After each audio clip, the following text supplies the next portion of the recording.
কদ আফলাহাল মুমিনুন, ওই মুমিন ব্যক্তি কামিয়াব। তার মানে আপনাদের এলাকায় যারা হিন্দু আছে সে কামিয়াব, অমুসলিমরা কামিয়াব না। না, আল্লাহ আমাকে ঈমান দিয়েছেন, ঈমান নামক দৌলত দিয়ে তারপরে আমাকে সার্টিফিকেট দিলেন কামিয়াবির, তারপরে আমাকে সার্টিফিকেট দিলেন জান্নাতুল ফিরদাউসের। আজকে আমার সবচেয়ে বড় দুর্বলতা হইল এখানেও আমি হেরে গেলাম, এখানেও আজকে আমার সমাজ হেরে গেছে, এখানেও আজকে আমার রাষ্ট্র হেরে গেছে। যাদের ঈমান আছে তাদেরকেই দুর্বল মনে করা হয়, আর বেদিন যারা তারাই আমাদের অনুসরণযোগ্য হইতেছে। আজকে যে ব্যক্তি মুসলমান তাকে কেউ অনুসরণ করে না।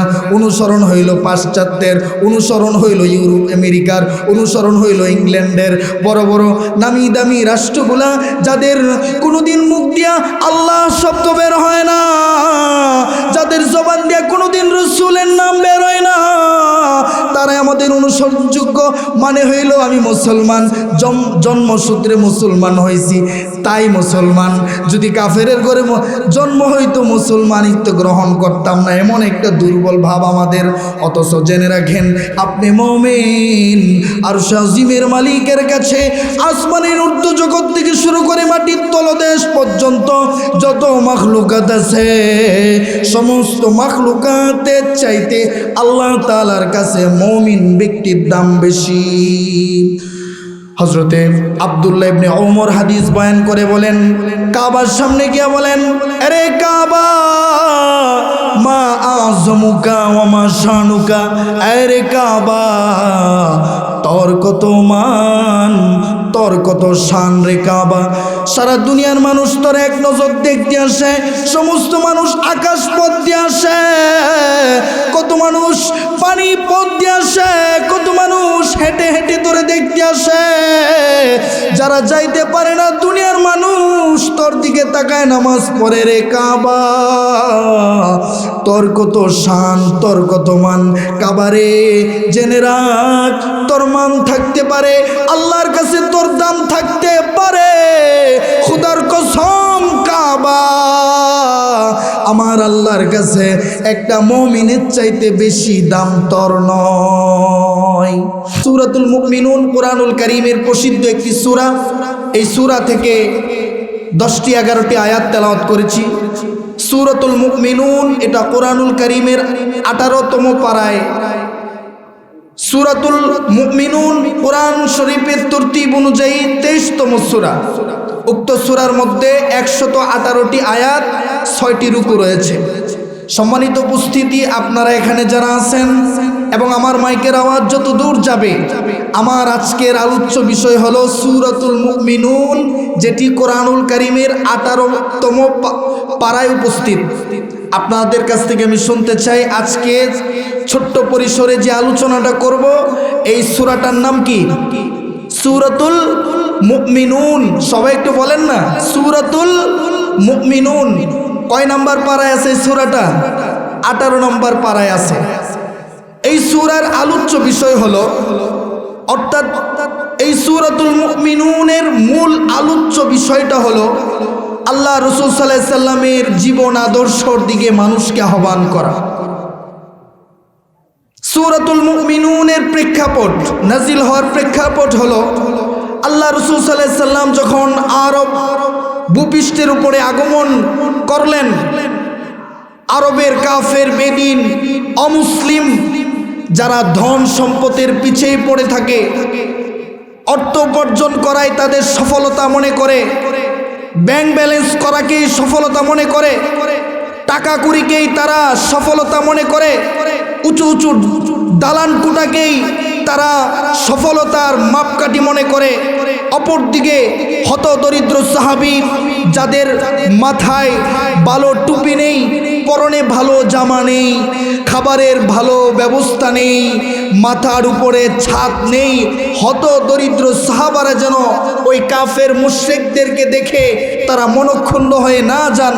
আরশে আজিমের মালিক তার বন্ধুর কাছে আয়াত নাজিল করে দিয়ে বললেন, ওগো আল্লাহর নবী, আপনার গরিব সাহাবীদেরকে ডাক দিয়ে বলে দেন, নবী গো আপনি আপনার গরিব সাহাবীদেরকে ডাক দিয়ে আলান করে দেন, সফলতা অর্থকরীর মধ্যে নয়, সফলতা ব্যবসা বাণিজ্যের মধ্যে নয়, সফলতা টাকা পয়সার মধ্যে নয়, সফলতা উঁচু উঁচু দালান কোটার মধ্যে নয়, সফলতা হইল আল্লাহ বলছেন, সফলতা হইল আল্লাহ তাআলার কর্তৃক বিশেষ 7টি গুণের মধ্যে সফলতা। এর বাহিরে এর বহিরাগত ব্যাংক ব্যালেন্স টাকা পয়সা কোনো সফলতা না। সূরাতুল মুমিনুনের ফজিলত সম্পর্কে 2টা হাদিস বলি। মুসনাদ আহমদে একটা হাদিস আছে, হযরত ওমর ইবনুল খাত্তাব রাদিয়াল্লাহু তাআলা আনহু হাদিস বয়ান করেছেন।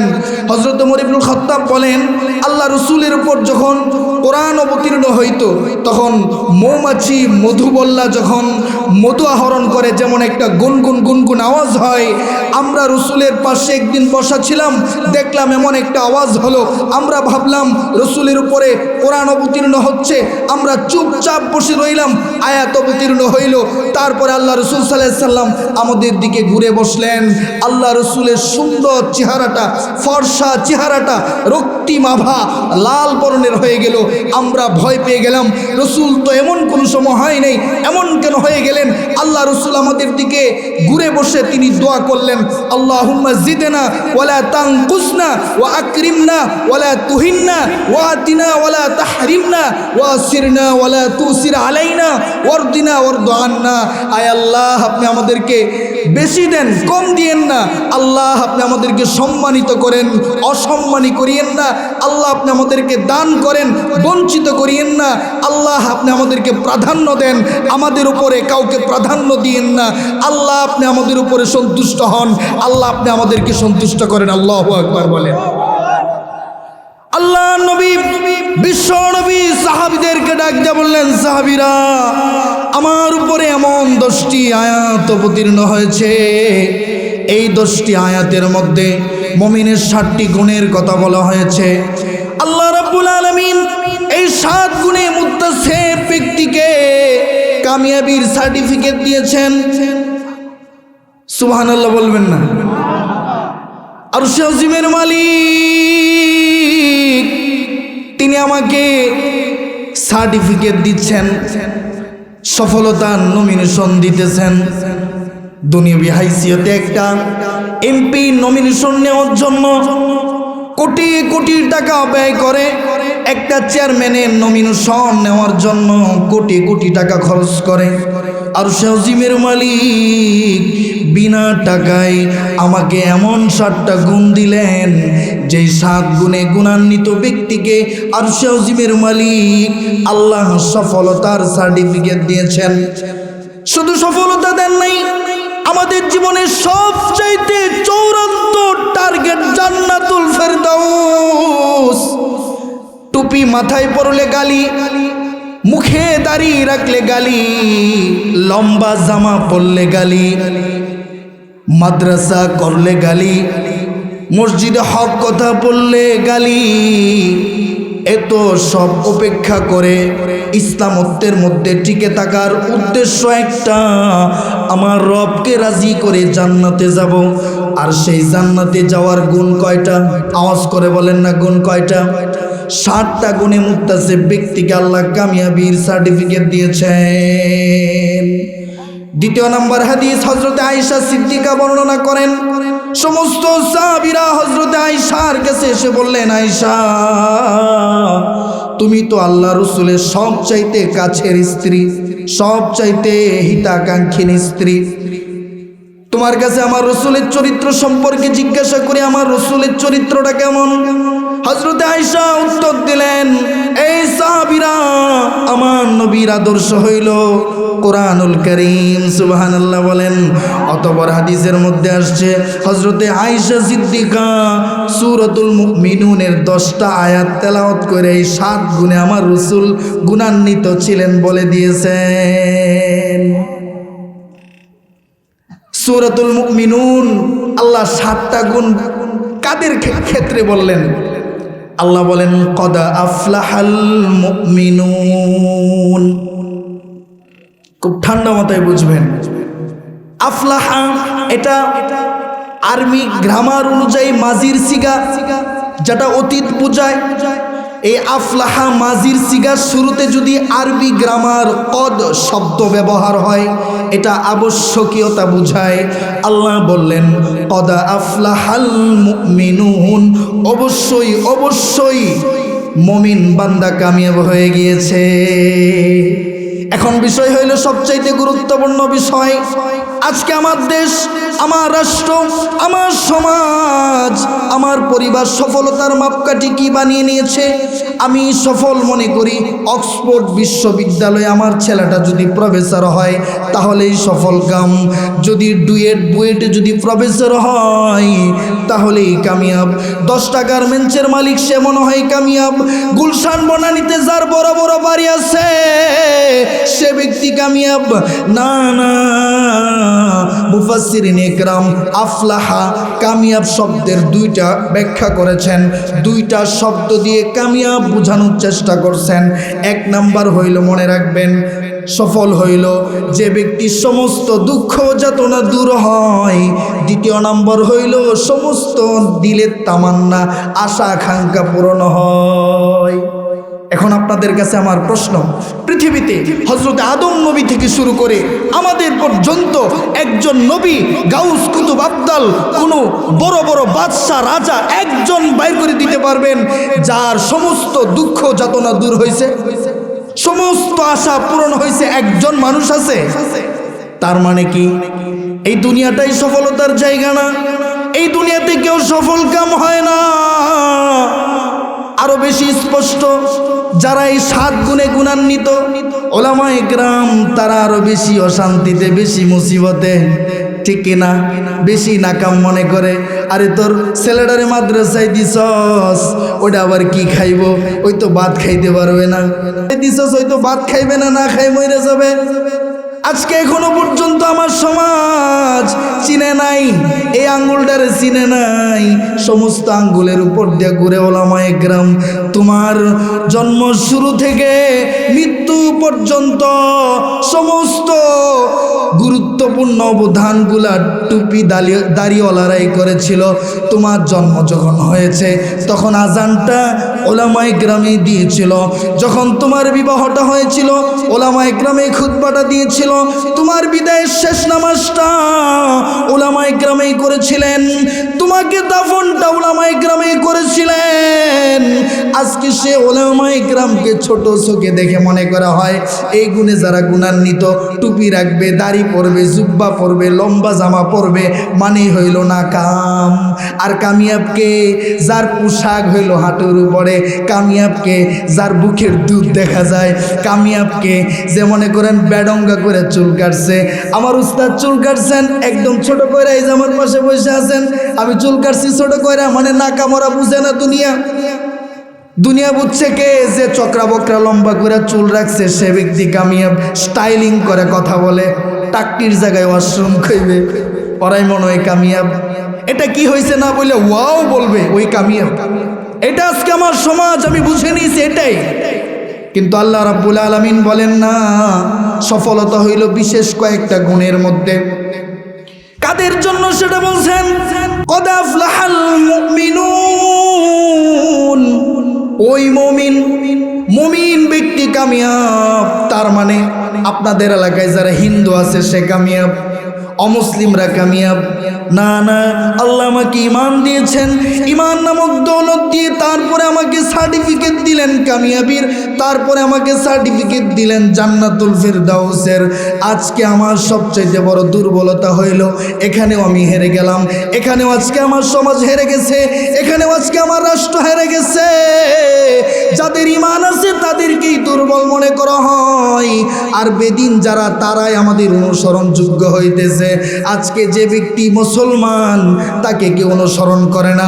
অনুসরণ হইল পাশ্চাত্যের, অনুসরণ হইল ইউরোপ আমেরিকার, অনুসরণ হইল ইংল্যান্ডের বড় বড় নামি দামি রাষ্ট্রগুলা, যাদের কোনোদিন মুখ দিয়া আল্লাহ শব্দ বের হয় না, যাদের জবান দিয়া কোনোদিন রসুলের নাম বের হয় না, তারাই আমাদের অনুসরণযোগ্য।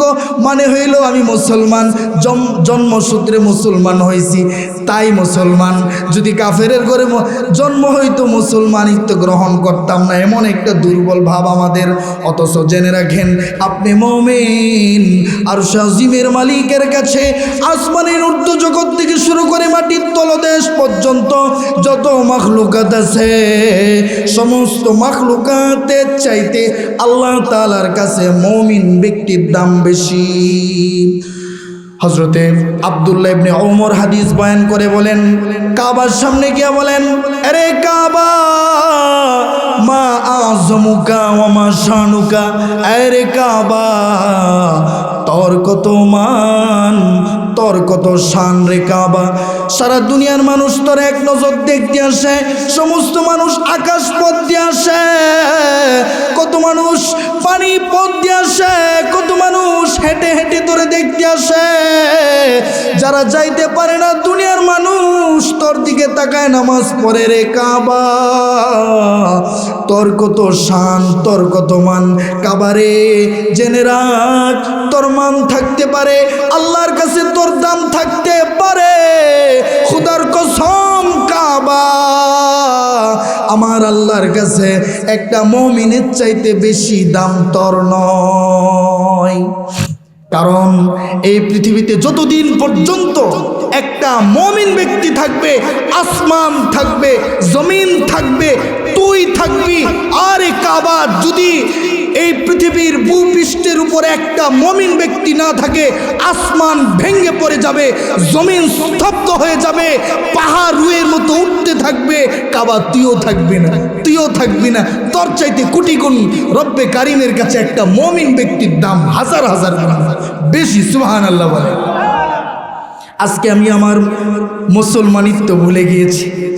আজকে যদি আমি মুসলমানিত্বকে ভুলে না যাইতাম, কখনোই আমি পাশ্চাত্যের মতো আমার চুল কাটতাম না, পাশ্চাত্যের মতো আমি চলতাম না, তাদের অট্টলিকার দিকে আমি তাকায় থাকতাম না। আল্লাহ আমারে যা দিছে, আল মুসলিমু গারদান নিহাদান, আত্মসমর্পণ করে দেওয়া। আমি লা ইলাহা ইল্লাল্লাহ যেদিন থেকে পড়ছি, আমার দিল থেকে সব কিছু বাইর করে দিছি। আমার রবের কাছে শপথ করছি, মালিক তুমি আমারে খাওয়াও আর না খাওয়াও, ভালো জায়গায় রাখো আর খারাপ জায়গায় রাখো, সুস্থ রাখো আর অসুস্থ রাখো, কোনো অভিযোগ নাই। কিন্তু আজকে আমার হইয়াই উঠে না। 10,000 টাকা দামের চাকরি আছে, বলে 20,000 হইলে ভালো হয়। 20,000 টাকার আছে, ওই টাকায় আছে 50,000-এর দিকে। আলোচনা সংক্ষিপ্ত। 1 নাম্বার মুমিনের সিফত। আজকে আমার উপস্থিত ভাইয়েরা, মাইকের আওয়াজ যত দূর যাবে সবাই এই 7টা গুণ নিয়ে বাড়িতে যাবেন। 1 নাম্বার গুণ হইল, 1 নাম্বার গুণ হইল ওয়াল্লাযীনা হুম قد أفلح المؤمنون الذين هم في صلاتهم خاشعون। মুমিনের 1 নাম্বার সিফত হইল, মুমিন ব্যক্তি নামাজের মধ্যে দাঁড়ায়া খুশু খুজু এখতিয়ার করবে। কি গুণের কথা বললাম? নামাজের মধ্যে কি করবে? খুশু খুজু এখতিয়ার করবে। খুশু কাকে বলে?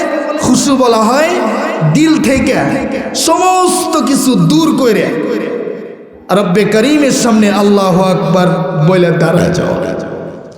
এই দিল থেকে বাদ দিতে হবে আমার মা বাবার মহব্বত, দিল থেকে সন্তান স্ত্রীদের মহব্বত, দুনিয়াবি ব্যবসা বাণিজ্য অট্টলিকার মহব্বত, সব কিছু বাদ দিয়া রব্বে করিমের সামনে আল্লাহু আকবার বলে দাঁড়ায় যাবে। খুদু শব্দের অর্থ হইল বিনয়ী। এমনভাবে দাঁড়াবে যেন একদম সোজা হয়ে দাঁড়ায় আছে, কেউ বুঝবেই না যে ওটা কি দাঁড়ায় আছে। অথচ দেখেন দুনিয়াবি যদি আমি একটা এমপির সঙ্গে দেখা করতে যাই আমার শরীর কাঁপে, একটা চেয়ারম্যানের সাথে দেখা করতে গেলে আমার শরীর কাঁপে, মন্ত্রীর সামনে দাঁড়ানোই যায় না। আরে তুমি জানো না আরশ আজিমের মালিক আমার রবের সামনে আমি দাঁড়াইতেছি, যার বাদশাহ আসমানে চলে, যার রাজত্ব জমিনে চলে, যার সুলতানাত সমুদ্রে চলে, এমন মালিকের সামনে আমি দাঁড়াইতেছি।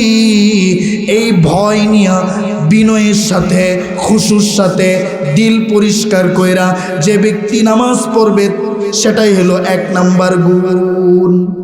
ইনশাল্লাহ হাসিল করতে পারবেন তো? আমার উস্তাদে বলতেন নামাজ একদম এই যে গুণ সূরাতুল মুমিনুনে যে খুশু খুশুর গুণটা হাসিলের জন্য, কারণ দিলটা কি আমার অধীনে নাকি আল্লাহর অধীনে বলেন তো? দিলটা আল্লাহর অধীনে, বাকি আমার বাহ্যিক যে অঙ্গ প্রত্যঙ্গগুলো আছে এগুলো আমার অধীনে তো নাকি? আমি যদি চাই হাতটা লাড়াবো না, এটা আমার দ্বারা সম্ভব তো নাকি? আমি চোখটা গড়ির দিকে দেব না, সম্ভব তো? আমি দেখবো না যে ডাইনে বামে কোন মুসল্লি আইলো, আজকে সভাপতি আইছে কিনা, সেক্রেটারি আইছে কিনা, আমার মামাতো ভাই খালাতো ভাই আসছে কিনা, এটা মনে না কইরা একদম খুশু খুশু আল্লাহর সামনে দাঁড়ায় যাবে। এই জন্য 5টা আমলের কথা বলেন। অর্থাৎ নামাজের মধ্যে যে চক্ষুটা আছে, এই চক্ষুটা 1 রাকাত নামাজে 5 জায়গায় রাখবে। 1 নাম্বার, যখন দাঁড়ায় থাকবে তখন সেজদার জায়গায় তাকায় থাকবে। যখন রুকুতে যাবে 2 আঙ্গুলের মাঝ বরাবর বা আঙ্গুলের বরাবরে তাকায় থাকবে। যখন সেজদায় যাবে তখন 2 চোখের মাঝখানে নাকের ডগায় তাকায় থাকবে। নাম্বার 4, যখন বসবে এই কোলে নজর রাখবে। নাম্বার 5 হইল একদম কাঁধে, আসসালামু আলাইকুম ওয়া রাহমাতুল্লাহ। এখন আমি তো এরকম করি, আসসালামু আলাইকুম ওয়া রাহমাতুল্লাহ, দেখতেছি এই পাশ দিয়ে কতজন আসছে আর এই পাশে কতজন আসছে। এই 5টা আমল করলে আমার উস্তাদ বলেছিলেন তোমার বাহ্যিকটা যখন তুমি ঠিক করে ফেলবা, অন্তরটা আরশে আজিমের মালিক ঠিক করে দিবে। সুবহানাল্লাহ বলেন। মুমিনের 2য় নাম্বার সিফত হইল ওয়াল্লাযীনা হুম আনিল লাগবি মুরিদুন। মুমিন ব্যক্তি অনর্থক কাজ থেকে বেঁচে থাকবে।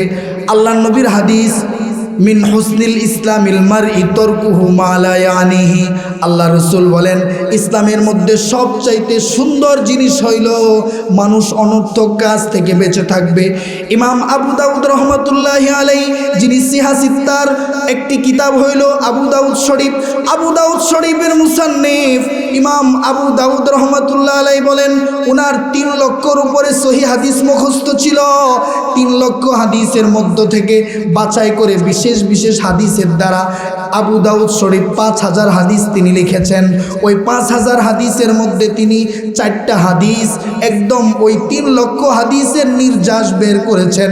ওই 4টা হাদিসের মধ্যে একটা হাদিস হইল মিন হুসনিল ইসলামিল মারই তারকুহু মা লা ইয়ানিহি, অর্থাৎ মানুষ অনর্থক কাজ থেকে বেঁচে থাকবে। অনর্থক কাজ আপনাকে কি ওয়াজ করে বুঝাইতে হবে? অনর্থক কাজ কাকে বলা হয়? আরে যুবক ভাই, ফেসবুকে অনর্থকভাবে টাইম নষ্ট করা অনর্থক কাজ। বন্ধুদের সাথে জোয়ার আড্ডাখানায় বসে থেকে টাইম পাস করা অনর্থক কাজ। লুডো খেলা অনর্থক কাজ, ক্যারাম বোর্ড খেলা অনর্থক কাজ, গান শোনা অনর্থক কাজ, চাষটলে বৈশা একজন আরেকজনের নামে কুটনামি করা অনর্থক কাজ। অনর্থক কাজের সর্বনিম্ন চূড়ান্ত সীমার অনর্থক কাজ হইল মুমিন বান্দা গুনাহে লিপ্ত হওয়া। 2 নাম্বার মুমিনের সিফত হইল যতক্ষণ সে মুমিন থাকবে কোনো গুনাহে পার্থিপক্ষে সে গুনাহে লিপ্ত হবে না। আজকে দেখেন গুনাহের সবসময় 2টা দিক মনে রাখবেন। কিছু গুনাহ আছে যে গুনাহটা নিজের সাথে সম্পৃক্ত, আর কিছু গুনাহ আছে অন্যের সাথেও সম্পৃক্ত। একটা গুনাহ যেটা আপনি করতেছেন, মনে করেন রাত্রে গভীর হয়ে গেছে, কানে হেডফোন লাগাইয়া কম্বলের নিচে আপনি সিনেমা দেখতেছেন, গান শুনতেছেন, এটাও আপনার গুনাহ হইতেছে। দুনিয়ার কেউ না দেখলেও কে দেখতেছে? চিৎকার করে বলেন না, কে দেখতেছে? আল্লাহ দেখে। এই গুনাহটা যে করতেছেন, অনর্থক সময় নষ্ট করতেছেন, অনর্থকভাবে সময় টাইম পাস করে আপনি আল্লাহ পাককে অসন্তুষ্টিত করতেছেন ঠিক, কিন্তু এর দ্বারাই মানুষের কোনো ক্ষতি হইতেছে না। আরেকটা গুনাহ হইল আপনি সমাজের মধ্যে বিয়ের অনুষ্ঠানে, আদার্স যে কোনো বিষয়ের অনুষ্ঠানে আপনি বক্স নিয়ে আসলেন। এই বক্সের গুনাহটা কিন্তু মারাত্মক। গান আপনিও শুনলেন, মানুষেরও শোনাইলেন, এমন মানুষকে শোনাইলেন যে কোনো দিন গান গান শোনে নাই, যে কোনো দিন গান শুনতে ইচ্ছুক না, তারও আপনি গান শোনাইলেন। একজন অসুস্থ মানুষ ঘুমাইবে, তার ঘুম ডিস্টার্ব করলেন। একজন বৃদ্ধ মানুষ অসুস্থ, তার ঘুমের ডিস্টার্ব আপনি করলেন। এই দুই গুনাহ আকাশ পাতাল ব্যবধান। মুফাসসিরিনে ইকরাম লেখেন কিছু গুনাহ আছে ওই গুনার তওবা নসিব হয়, আর কিছু গুনাহ আছে যে গুনার তওবা নসিব হয় না। চাষতলে যে ব্যক্তি সিডি রাখছে ওই নিজে গুনাহ করছে, আর ওই সিডি রাখার কারণে আরো 100 জন মানুষকে গুনাহে লিপ্ত করছে। যে ব্যক্তি দেখছে ওই যদি আল্লাহর কাছে তওবা করে আল্লাহ মাফ করেও দিতে পারেন, আর যে ওই যে আয়োজনটা করছে আল্লাহকে তওবা নসিব করবে না। মুফাসসিরিনে ইকরাম বলেন কারণ সে একা নষ্ট হয় না, আরো 10 জনকে নষ্ট করছে। হযরতে আবু বকর সিদ্দিক রাদিয়াল্লাহু তাআলা আনহু তিনি যখন শাসক, রাত্রের বেলায় অন্ধকার রজনীতে ওনার অধীনস্থদের খোঁজ খবর নেওয়ার জন্য ঘুরতেছেন অন্ধকারের মধ্যে, হঠাৎ করে হযরতে ওমর ইবনুল খাত্তাবের সঙ্গে দেখা হয়ে গেল। ওমর ইবনুল খাত্তাব লক্ষ্য করে দেখে পাথর কঙ্করের উপর দিয়ে আবু বকর হাঁটতেছে, কিন্তু আবু বকরের পায়ে জুতা নাই। হযরত ওমর ইবনুল খাত্তাব ডাক দিয়ে বলে, ও আমিরুল মুমিনিন আবু বকর, আপনার কি জুতা নাই নাকি চুরি হয়ে গেছে? আবু বকর ডাক দিয়ে বলে, ওমর রে, আমার জুতা নাই এরকমও না, আমার জুতা চুরি হয়েছে এরকমও না, জুতা আমার আছে, তাহলে জুতা কেন পরিধান করলেন না? আবু বকর ডাক দিয়ে বলে, ওমর, আল্লাহ পাক আমাকে ইসলামী হুকুমতের দায়িত্ব দিয়েছে, গভীর রজনীতে আমি আমার অধীনস্থদের খোঁজ নিতেছি। আরে ওমর, এখন যদি আমি আমার জুতা পরিধান কইরা চপচপায়া হাঁটি, আমার খরমের খটখট আওয়াজে যদি কোনো তাহাজ্জুদ গুজার ব্যক্তির ঘুম ভাঙ্গা যায়, ওমর, আল্লাহ যদি কিয়ামতে জিগায় রে আবু বকর, তোরে আমি রাজত্ব দিছিলাম, জুতা পা দিয়া খটখট করে আওয়াজ করে আমার তাহাজ্জুদ গুজার ব্যক্তির ঘুম ভাঙছিলি, আমি কোনো জবাব দিতে পারবো না।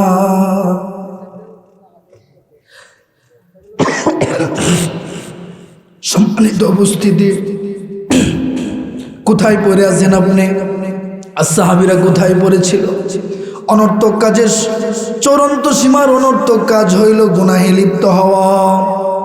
মুমিনের ৩য় নম্বর সিফত হইল ওয়াল্লাযীনা হুম লিয-যাকাতি ফাইলুন। মুমিন নিজের আত্মার পরিশুদ্ধতা করবে। সম্মানিত উপস্থিতি, সূরাতুল মুমিনুনে যে যাকাত শব্দের কথা আসছে, সূরাতুল মুমিনুনে যে যাকাতের কথা আসছে এটা মালি যাকাত না, কারণ যাকাতটা ফরজ হয়েছে মদিনায়, আর সূরাতুল মুমিনুন যেহেতু এটা মক্কি সূরা, সুতরাং এই যাকাত দ্বারা উদ্দেশ্য হইল আত্মশুদ্ধি করা। অনেক মুফাসসিরিন ইকরাম ব্যাখ্যা করছেন যাকাত এই শব্দটা যদি সূরাতুল মুমিনুন মক্কি হওয়ার পরেও নাজিল হয়, এটা দুইটা অর্থই বহন করে, মানে মালি যাকাতও আবার আত্মশুদ্ধির যাকাতের কথাও বলা হয়। কারণ যারা এই কথা বলেন তারা দলিল দেন সূরাতুল মুমিনুনে যে যাকাত এটা হইল হুকুমটা মক্কা থাকতে হয়েছে, বিধান জারি হয়েছে মদিনায় যাওয়ার পর। যাই হোক, এই সূরার মধ্যে যে যাকাত শব্দের কথা আছে, এই যাকাত দ্বারা উদ্দেশ্য হইল নিজের আত্মশুদ্ধি করা, নিজের নফসকে। আপনি মনে করেন আমার উস্তাদ কিছুক্ষণ আগে বলছিলেন কোরআন তেলাওয়াত ভালো লাগে না, মাদ্রাসা ভালো লাগে না, মসজিদ ভালো লাগে না, তার মানে কিন্তু মাদ্রাসা খারাপ, কোরআন খারাপ, মসজিদ খারাপ না। ভালো লাগে না কেন? আমার দিলে মরিচিকা ধইরা আছে। মানুষের জ্বর হয়, জ্বর হইলে মিষ্টি তিতা লাগে, সুস্বাদু খাবার পানিটাও তিতা লাগে, মানে পানি তিতা, মিষ্টি তিতা না, সব কিছু ঠিক, ওর জিব্বাটা তিতা হয়ে গেছে। আমাদের কলবটা নষ্ট হয়ে যায়। বাহ্যিক যেমন আমার শরীরে জ্বর হয়, ঠান্ডা হয়, অসুখ হয়, অনুরূপভাবে কলবের মধ্যেও রোগ আছে। ওই কলবের রোগগুলা দূর করা, অহংকার, হাসাদ, রিয়া, উসব, বুগজ, হাসাদ ইত্যাদি থেকে দিলকে কুলুষমুক্ত করা আল্লাহ রাব্বুল আলামিন মুমিনের 3 নম্বর সিফত বলে উল্লেখ করেছেন। সম্মানিত উপস্থিতি, বর্তমান বিজ্ঞানী রিসার্চ করে বের করেছে মানুষের মধ্যে 5টা অঙ্গ রয়েছে। আমরা বলি তরারি রিসার্চ করবি আর আমরা ওগুলা কাজে লাগাই দিব। সুবহানাল্লাহ বলেন না। ওরা রিসার্চ করে বের করছে মানুষের মধ্যে মেইন 5টা পয়েন্ট রয়েছে। 1 নাম্বার পয়েন্ট হইল মাথা, এখানে আকল থাকে। 2য় নাম্বার হইল স্বভাব মানে তবিয়ত, এটা মানুষের সিনা বরাবর থাকে। 3য় নাম্বার দিল, এটা বাম দিকে কিডনির নিচে থাকে। 4র্থ নাম্বার নফস, এটা মানুষের নাভির নিচে থাকে। 5ম নাম্বার আত্মা, এটা ডান দিকে কিডনির নিচে থাকে। এটা বর্তমান বিজ্ঞানীরা রিসার্চ করে বের করেছে। বিজ্ঞানীরা রিসার্চ করে বের করেছে। আমাদের উলামায়ে কেরাম, সুফিয়ানে কেরাম, মুহাদ্দিসিনে কেরাম, মুফাসসিরিনে কেরাম, সমস্ত হকপন্থী উলামায়ে কেরাম বলেছেন, হ্যাঁ ওনারা একটা দৃষ্টান্ত দিয়েও বলেন। এই যে যুবক ভাইরা এখানে আসো, বলো আমার হাতে যে মোবাইলটা আছে, মোবাইল কাকে বলে বলো তো? কেউ বলতে পারতেছে না তো। মোবাইলের শাব্দিক অর্থ হইল তারবিহীন সংযোগ ব্যবস্থা। পারিভাষিক অর্থ হইল 5টা জিনিসের সমষ্টিতে মোবাইল বলা হয়। 1 নাম্বার সেট, 2য় নাম্বার চার্জ, 3য় নাম্বার সিম কার্ড, 4র্থ নাম্বার নেটওয়ার্ক, 5ম নাম্বার ব্যালেন্স। আমি এখন প্রশ্ন করি, মোবাইলে সব কিছু আছে, ব্যালেন্স নাই, কথা বলতে পারবেন? সব কিছু আছে, সিম কার্ড নাই, কথা বলতে পারবেন? সব কিছুই আছে, চার্জ নাই, কথা বলতে পারবেন? সংক্ষেপে বুঝাইতে চাইলাম, মোবাইল 5টা জিনিসের সমষ্টিতে যদি একটা না থাকলে যোগাযোগ বন্ধ হয়ে যায়। উলামায়ে কেরাম বলেন তোমার শরীরে যে 5টা অঙ্গ রয়েছে, আকলে সালিম করতে হবে, তবিয়তে সালেমা করতে হবে, দিল সহ্য করতে হবে, নফস আম্মারা থেকে নফসে মুতমাইন্না পৌঁছাইতে হবে, আত্মার পরিশুদ্ধতা করতে হবে। এই 5টার কোনো একটা যদি অপূর্ণাঙ্গ থাকে, আদমশুমারিতে তুমি মানুষ থাকবা, কোরআন হাদিসের পারিভাষিক অর্থে তুমি পূর্ণাঙ্গ মুমিন হইতে পারবা না। সম্মানিত উপস্থিতি, আকলে সালিমের তাকাজা কি? একটা বিষয়কে এমনভাবে বিশ্লেষণ করবে, বিশ্লেষণ করার পরে হক কথাটা হকেই বলবে, যারা না হকেই বলবে, সত্যটাকে সত্যই বলবে, অসত্যকে অসত্যই বলবে। এটা আকলে সালিমের তাকাজা। নফসে তবিয়ত স্বভাব এর তাকাজা কি? এর তাকাজা হইল নিজের আত্মাটা এমনভাবে স্বভাবকে এত সুন্দর স্বভাব করা, নিজের স্ত্রী ছাড়া অন্যের স্ত্রীর দিকে যারা তাকায় থাকে ওদের স্বভাবটা ভালো। দোকানে বাকি খাইছে, ওই টাকা দেয় না কোনোদিন, ওর দিলটা ভালো। কথা বলেন না কেন? ওর দিলটা ভালো। সবসময় গুনাহের মধ্যে লিপ্ত, ওর নফসটা কি নফসে মুতমাইন্না নাকি অন্য কিছু? মাঝখান দিয়ে আরেকটা কথা বলে যাই, এই পৃথিবীতে মনে রাখবেন, এই পৃথিবীতে যত হাইওয়ানাত আছে, যাদেরকে আল্লাহ একটা জীবন বলে জিনিস দান করছেন, সমস্ত হাইওয়ানাতের 5টা আত্মা। কয়টা আত্মা? 5টা আত্মা। 1 নাম্বার হিংস্র প্রাণীর আত্মা, 2য় নাম্বার 1 নাম্বার হিংস্র প্রাণীর আত্মা, 2য় নাম্বার স্বাভাবিক প্রাণীর আত্মা, 3য় নাম্বার ইবলিসের আত্মা, 4র্থ নাম্বার ফেরেশতার আত্মা, 5ম নাম্বার মানুষের আত্মা। মানুষের আত্মা আবার 3 প্রকার। 1 নাম্বার হিংস্র প্রাণীর আত্মা, যেমন সিংহ, বাঘ ইত্যাদি। এই প্রকার আত্মার স্বভাব হইল, এই প্রকার আত্মার তাকাজা হইল সবলেরা দুর্বলের উপর আক্রমণ করে। আমি তো কাউরে টার্গেট করে কথা বলি না, যদি লেগে যায় তো লেগেই যাবে, কি আর করার। সবলেরা দুর্বলদের উপর আক্রমণ করা। টাকওয়ালা বাসওয়ালারে বাসওয়ালা, সিএনজিওয়ালারে সিএনজিওয়ালা, অটোওয়ালারে অটোওয়ালা, রিক্সাওয়ালারে রিক্সাওয়ালা, ভ্যানওয়ালারে ধাক্কা মারে শক্তির জোরে। শক্তির জোরে না, সবলেরা দুর্বলদের উপর আক্রমণ করবে। মুফাসসিরিনে ইকরাম বলেন, সুফিয়ানে ইকরাম বলেন, এটা হইল হিংস্র প্রাণীর আত্মা। 2য় নাম্বার আত্মা হইল স্বাভাবিক প্রাণী, যেমন কুকুর, কাক, বিড়াল ইত্যাদি। এই প্রকার আত্মার বৈশিষ্ট্য হইল ওদের যৌন উত্তেজনা বেশি, যেখানে সেখানেই তারা যৌন মিলন করে ফেলে।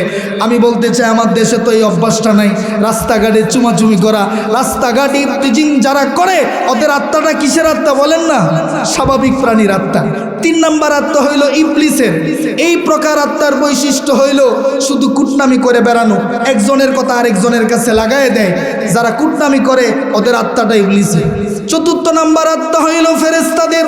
ওদের আত্মার কোনো আত্মার পরিশুদ্ধতার দরকার নাই। আল্লাহ রাব্বুল আলামিন ওকে যেই হুকুম দিছিলেন সেই হুকুমই অনবরত রয়েছে। হযরতে জিবরাইল আমিন মেরাজে গিয়েছিলেন। মেরাজে যাওয়ার সময় আল্লাহ রাসূল দেখলেন কিছু ফেরেশতা সেজদায় পড়ে আছে। 27 বছর পর মেরাজ থেকে ফিরে দেখে ওই ফেরেশতাগুলো ওই অবস্থায় সেজদায় পড়ে আছে। আল্লাহ রাসূল সাল্লাল্লাহু আলাইহি সাল্লাম জিজ্ঞাসা করলেন, আরে জিবরাইল, ওদেরকে যাইতেও দেখলাম আসতেও দেখলাম, এতকাল ধরে পড়ে আছে, ওরা কি মাথা উঠাইবে না? জিবরাইল আমিন বলেন, আল্লাহর নবী গো, এই পৃথিবীর শুরু লগ্ন থেকে শুরু করে আজ পর্যন্ত এই ফেরেশতাগুলো সেজদায় পড়ে আছে, মাথা উঠায় নাই, মাথা উঠাবেও না, কিয়ামত পর্যন্ত এই অবস্থাতেই থাকবে। ৫ম নাম্বার আত্মা হইল মানুষের আত্মা। এটা আবার ৩ প্রকার। ১ নাম্বার আত্মা হইল নফসে আম্মারা। আল্লাহ রাব্বুল আলামিন সূরাতুল ইউসুফের মধ্যে বলেছেন, ওয়ামা উবাররিউ নাফসি ইন্নান নাফসা লাআম্মারাতুম বিসসু। এই প্রকার আত্মার বৈশিষ্ট্য হইল শুধু খারাপ কাজে লিপ্ত হওয়া। এই প্রকার আত্মা হইল কাফের এবং ফাসিক ব্যক্তিদের। ২য় নাম্বার আত্মা হইল নফসে লাওয়ামা।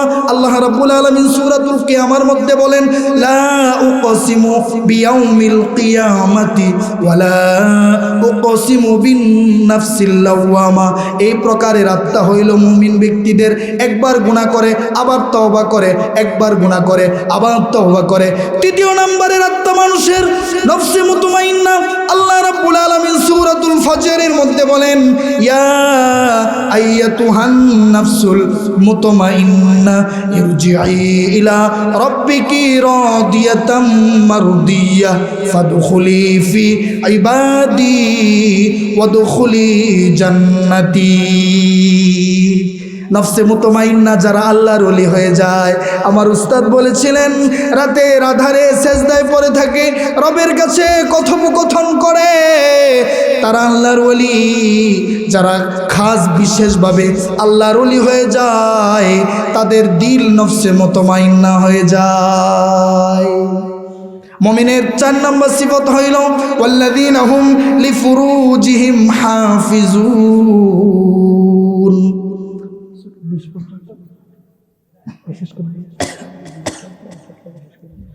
ওয়াল্লাযীনা হুম লিফুরুজিহিম হাফিজুন।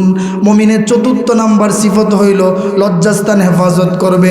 আল্লাহ রাসূল বলেছেন, 2টা জায়গা যে ব্যক্তি হেফাজত করবে, আমি রাসূলুল্লাহ তার জন্য সুপারিশ করা ওয়াজিব হয়ে যায়। সুবহানাল্লাহ বলেন। একটা হইল 2 চোয়ালের মাঝখানে জিহ্বাটা, আরেকটা হইল 2 উরুর মাঝখানে লজ্জাস্থান। এই 2টা জিনিস যারা হেফাজত করবে, আল্লাহর নবী বলেন তাদের জন্য সুপারিশ করা আমি নবীর জন্য ওয়াজিব হয়ে পড়ে।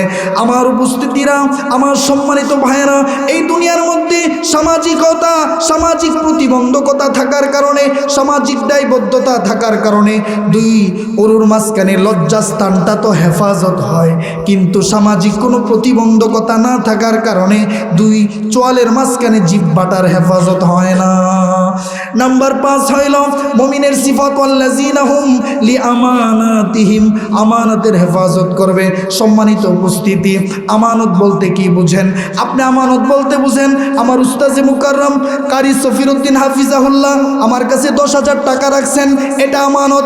আপনি মনে করেন মেম্বার আপনার কাছে 50,000 টাকা রাখছে, এটাকে আপনি আমানত মনে করেন, কিন্তু পৃথিবীর সবচাইতে বড় আমানত হইল আল্লাহ রাসূল যে দ্বীন ও ইসলামকে নিয়ে এসেছেন, সেটা আর হইল আল কোরআন। পৃথিবীর সবচাইতে বড় আমানত হইল আল কোরআন। সেই আমানতের খেয়ানত যদি আপনি করেন, জিজ্ঞাসিত হবেন। আরেকটা আমানত হইল চক্ষু আল্লাহর আমানত, করুণ আল্লাহর আমানত, জবান আপনার আমানত, হাত আপনার আমানত। আপনি আমানতের খেয়ানত করবেন, আল্লাহর কাছে জিজ্ঞাসিত হইতে হবে। 6 নম্বর মুমিনের সিফত হইল ওয়াহদিহিম রাউন। অঙ্গীকার করলে অঙ্গীকার পূরণ করবে। আপনি মনে করছেন অঙ্গীকার বলতে আমি একজনের সাথে ওয়াদা দিছি, ওইটা যেমন অঙ্গীকার, পৃথিবীর সবচাইতে বড় অঙ্গীকার রূহের জগতের মধ্যে আপনার থেকে আল্লাহ নিয়েছিলেন সমস্ত রূহদেরকে একসাথে করে আল্লাহ বলছিলেন আলাস্তু বিরব্বিকুম, এই আমি কি তোদের রব না? আমরা সকলেই বলেছিলাম ক্বালু বালা, হ্যাঁ হ্যাঁ আপনি আমাদের রব। মুমিনের 7 নাম্বার সিফত হইল ওয়াল্লাযীনা হুম আলা সালাওয়াতিহিম ইউহাফিজুন। মুমিন ব্যক্তি 5 ওয়াক্ত নামাজ গুরুত্ব সহকারে আদায় করবে। এই 7 সিফত বয়ান করার পরে আল্লাহ রাব্বুল আলামিন বলেন উলাইকা হুমুল ওয়ারিসুন আল্লাযীনা ইয়ারিসুনাল ফিরদাউস হুম ফিহা খালিদুন। এই 7 গুণে গুণান্বিত ব্যক্তির ব্যাপারে আল্লাহ বলেন তারা জান্নাতুল ফেরদাউসের উত্তরাধিকারী হবে। আল্লাহ রাব্বুল আলামিন আমাদের এই সংক্ষিপ্ত আলোচনা শেষ আমল করার তৌফিক দেন। আমার আলোচনা শেষ। আজকে রজবের 1 তারিখ। আল্লাহ রাসূল রজব মাস পড়লে একটা দোয়া পড়তেন, আল্লাহুম্মা বারিক লানা ফি রজবা ওয়া শাবান ওয়া বাল্লিগনা রমাদান। আমার সাথে একটু কষ্ট করে পড়েন, আল্লাহুম্মা বারিক লানা ফি রজবা ওয়া শাবান ওয়া বাল্লিগনা রমাদান। আমার আওয়াজ যদি ইমাম সাহেবেরা শুনে থাকেন, ওইটা একটু কম্পিউটারে লেখা মসজিদের সামনে টানায় দিবেন। যদি ইমাম সাহেবরা না থাকেন, মসজিদের মুসল্লিরা 2 টাকা খরচ করে লাগাই দিবেন, ইনশাআল্লাহ এটা সদকায়ে জারিয়া হিসাবে থাকবে। আমার উস্তাদকে পাশে বসাইয়া, প্রধান বক্তাকে পিছনে বসাইয়া এত কথা বলার দুঃসাহস আমার ছিল না। আল্লাহ রাব্বুল আলামিন আমার যে সংক্ষিপ্ত আলোচনা হয়েছে, সর্বপ্রথম আমাকে এবং যারা শুনেছেন সকলকেই আল্লাহ তাআলা আমলের তৌফিক দেন। দোয়া করি আল্লাহ তাআলা এই মাহফিল কবুল করেন। বিশেষ করে যে প্রতিষ্ঠানের ভূমিতে আমরা মাহফিল শুনছি, আল্লাহ রাব্বুল আলামিন এই প্রতিষ্ঠানকে সারা দুনিয়ার জন্য একটা উজ্জ্বল নক্ষত্র হিসাবে কবুল করেন। এবং যারা এই মাদ্রাসার মুহিব্বুন, মুতাওয়াল্লি, মুহিব্বিন, মুতাওয়াল্লি, মাহতামিম সাহেব সহ সকলকে আল্লাহ তাআলা উত্তম প্রতিদান দান করেন। ওয়া আখিরু দাওয়ানা আনিল হামদুলিল্লাহি রাব্বিল আলামিন। আসসালামু আলাইকুম ওয়া রাহমাতুল্লাহি তাআলা ওয়া বারাকাতুহু।